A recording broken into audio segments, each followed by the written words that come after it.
What's up, everyone? My name is Marie Cheslik. I'm 30 years old. I live in Chicago, Illinois. And for the past 7 years, I've had at least 3 different careers, starting with being a registered nurse, to a wine director for Michelin star restaurants, to a certified sommelier and co-founder for my business now. And I just wanted to share my story and provide value or insight into anyone who's feeling how I felt really not that long ago. It's more of an exercise for me too, to see how far I've come and share it with all of you. And I just want to give a disclaimer. This is not a how to be a sommelier video. This is not a you need to do these things to be a wine director video or do this or a business person video. This is more of a video of not saying that this is the truth, but this is my truth. This is my story to how I got to where I am, and how I've developed all these passions along the way. So I went to school in Chicago at UIC, University of Illinois, Chicago, and I went for nursing school. And it was this connection of the passion of people and hearing people's stories and a passion of science and something I was interested in. And when I was going throughout nursing school, I felt very lukewarm about it. I felt like it was a very pragmatic decision. It was a decision that I knew I could get a job anywhere, I could travel anywhere in the world, and that was a very powerful thing for me. And I finished nursing school. It wasn't easy, but I had great friends along the way who I'm still friends with today. And there's a big exam you have to take after you finish school for nursing called the NCLEX. And I didn't pass it the first time. I didn't pass it the second time. I didn't even pass it the third time. It took me 4 times in 2 years to complete this exam and pass this exam before I could be a nurse.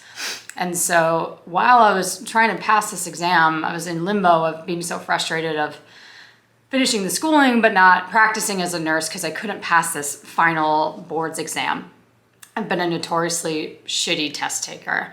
And to make money in the meantime, I worked in a restaurant because I loved restaurant culture and I really liked Anthony Bourdain and I liked being a part of it. So I worked as a host at sort of a bro bar in in Chicago in River North, and I really loved it. It was a lot of fun, and I had a feeling if I liked being a host at this restaurant that maybe this was the thing I was supposed to do, right? Maybe there was something there for me. But I eventually passed the NCLEX and started working as a nurse. I started working at Northwestern in Streeterville, also River North area in Chicago. So I'm a pretty Chicago kid through and through.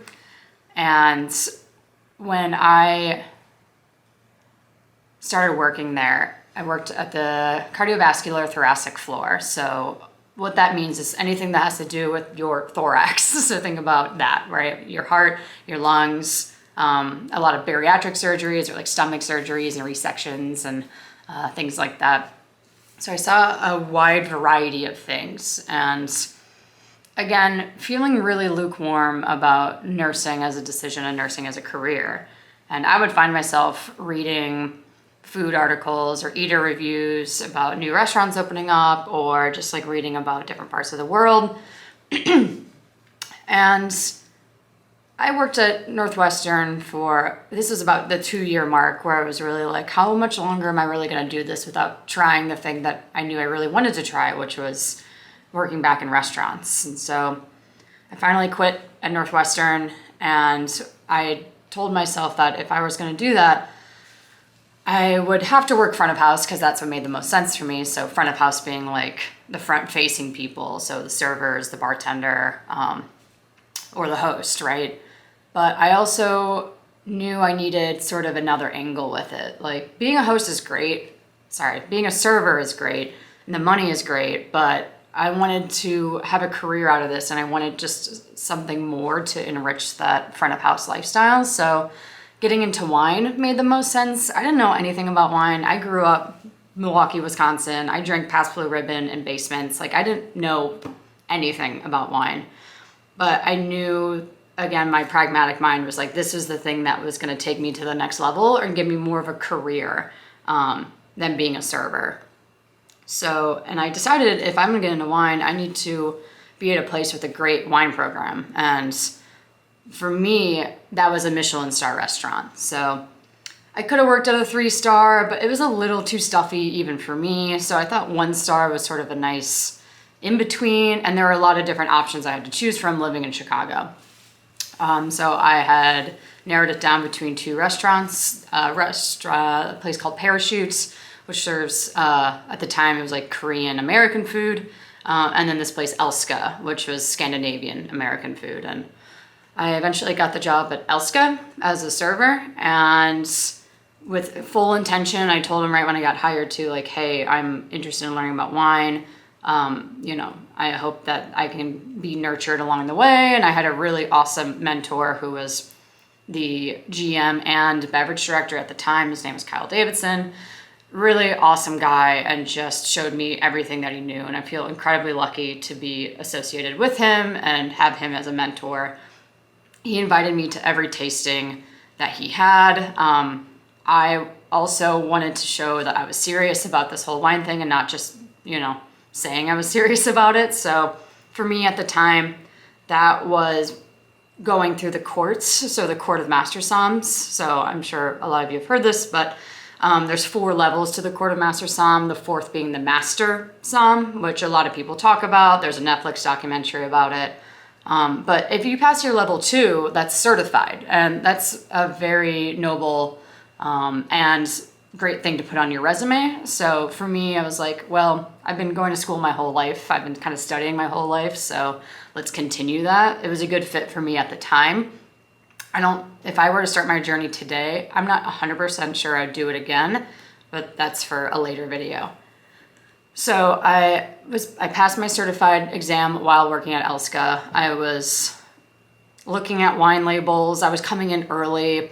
I was staying up late making flashcards. Like, I really made it my life because I knew I left something very secure behind. And if I was going to do that, the next thing I had to do, I really had to kick ass at it. Otherwise, I would feel like a ding dong for leaving such a solid career, to work in restaurants, right? And I'm really glad I did it that way, especially looking back. It was a very valuable thing I did for myself, and I do encourage anyone. It worked for me. You might not get as lucky finding, your culture, your people, or your mentors, but I just asked a lot of questions and really put myself out there, and it worked out for me. There's a lot of people who do that and it doesn't, but again, this is just my journey. This is just my truth. I can't say you can copy and paste what I do and it will be the exact success for you, right? But I eventually found out Kyle was leaving, and so that means there was a gap for the wine program there. So I eventually became the wine director there, which was amazing. And that meant just more responsibilities, right? So I was curating the list. I was working on food and wine pairings with the chef's food, and that was a really cool experience for me, and really got to hone in on pairings and things like that. I was doing a lot of education as well. So now I was really, as my job now, teaching staff members and throwing blind tasting classes for people, and having people come in early so we could meet a winemaker, and I would coordinate that. We even drove to Michigan to look at a winery out there that I really love, Wincroft, and we got to meet a winemaker and taste grapes off the vine, and it was a really amazing experience, and I'm so glad I was able to do that within that space. And it was a lot of fun. I mean, it was a lot of work. I was working long hours, but I wouldn't trade it for anything. It was, at the time, really amazing and a lot of fun. And then COVID came along. And then when COVID came along, the restaurant closed, much like many restaurants, right? And I was left with the decision of now what? What are you gonna do? But I've been keeping up with my nursing stuff in the background. You have to take some continuing education credits, and I was doing that while I was working at Elska. So I could go back to being a nurse, which was, again, how lucky is that? I don't know if people would consider themselves lucky to be working in healthcare during the pandemic, but for me, it was a really, it was a hard experience, but I'm very grateful for that experience. I saw, a lot of things, and a lot of them were terrible. But I did the best I could with what I had, and I am proud of that. But I also was working as a travel nurse, so I had a lot of flexibility. I was working less than I did at the hospital. And overall, I got to pay off my student loans, and I got to save a bunch of money up, which was a very good feeling at the time. And then there was a conversation about the restaurant opening back up, and I think tensions were high within myself after seeing what was happening in the hospital during COVID. I expected a lot from my employer at the time, and my employer at the time was, I think also stressed out because they were running a restaurant during COVID or the beginning of COVID. So we butt heads a lot and didn't really see eye to eye on a lot of things. So eventually they let me go and said I wasn't happy there, and that, I was laid off. So that hurt at the time really bad. I didn't quite know how to process the whole thing. And for me, I sort of thrive in these chaotic situations. So I guess that's why I always have worked in hospitals or in restaurants. But for me, that just meant I had to take action in something. And what was that thing going to be? And like, how am I going to take this shitty situation and do something with it? Like, how is this going to make me a better person? How is this going to make my life more enriched? How will this sound when I get to tell this story later, when I have had these successes after this, right? And so that's when I decided to meet up with my coworker, Kyla Peel, who is amazing and lovely, and we see things eye to eye on wine all the time. So I wanted to start a business with her, so we started Slik Wines, which is a play off my last name, Cheslik, S-L-I-K, Wines. And we did a lot of virtual events, and we started a website, we got photos done, and we just hit the ground running and got a lot of great PR. And I do attribute that from working at Elska and meeting all these great people. And we had a great first year. We continue to have great years. It's very different now. I mean, we opened in August of 2020, so we're not even 2 years old, I guess. It's just funny how fast and slow it goes at the same time. But it is different now, and we knew that opening it up, being like, well, it's August of 2020. Who knows what's going to happen in 6 months or a year or 2 years, right? So it's been a really great learning experience. I've been learning so much about myself, and there's a lot I enjoy about being a business owner and like entrepreneurship in general. We haven't gotten big enough to lead a team, but I do look forward to that someday.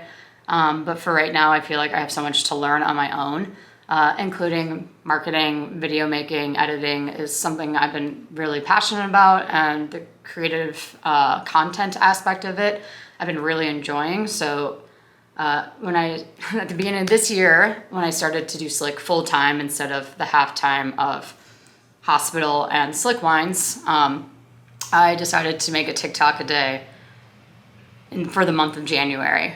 And I pretty much did that all the way up until mid-July when I got married. So I'd been doing pretty consistent TikToks pretty much every day for 7 months. And that made me build this discipline I didn't even really know I needed, but I really enjoyed doing. And there was an aspect of it where I am teaching, much like I was doing as a nurse. Like, would I rather teach about diabetes, or would I rather teach about ageability of wine?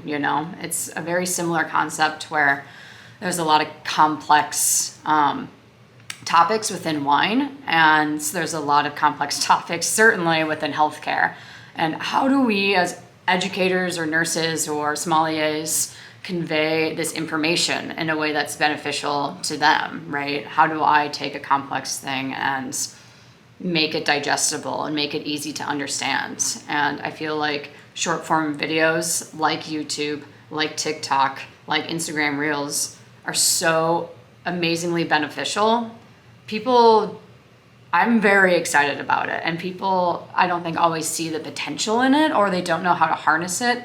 And I've been getting a lot of media inquiries for, hey, can you make a TikTok for a brand, So we got people like Foxtrot, who are local in Chicago, and then Misa, who does a natural wine club, Louis Jadot, and then even Wines of Germany. You know, an entire German wine government wants me to make TikToks for them. So it's a really interesting path that I didn't really see happening in my journey, but I'm really getting interested more in the content creation and marketing within wine and being able to tell stories in a very modern way that gets to the right audience. So I'm 30 years old, right? And I think people my age barely are interested in wine. They might be interested in contemporary wines, like the idea of natural wine and things like that.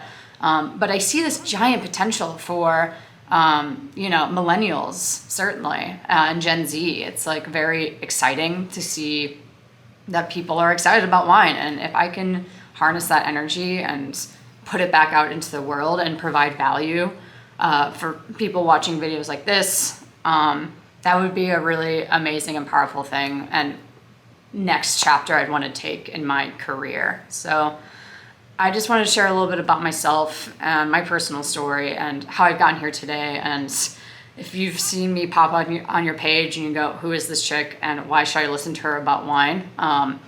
It's not a pride thing. I just want to establish a trust thing. I think it's a funny thing to do over the internet, especially in 60-second videos, but I've talked to a lot of you. I try my best to respond to every message and comments on all my platforms. It can be challenging at times, but I do try my best. And I've cultivated this community and it feels really good, and I want to keep doing that. So if there's anything about this video that wasn't clear, or you want me to elaborate on something in a longer form video, I'm going to start exploring these longer form videos. And I think this would be a cool opportunity for us to exchange, and you guys get more excited about wine, and I can provide that for you. And let me know in the comments if there was anything you want me to extrapolate on. But in the meantime, I'll see you next time. Like and subscribe if you haven't yet, but I'll see you out there.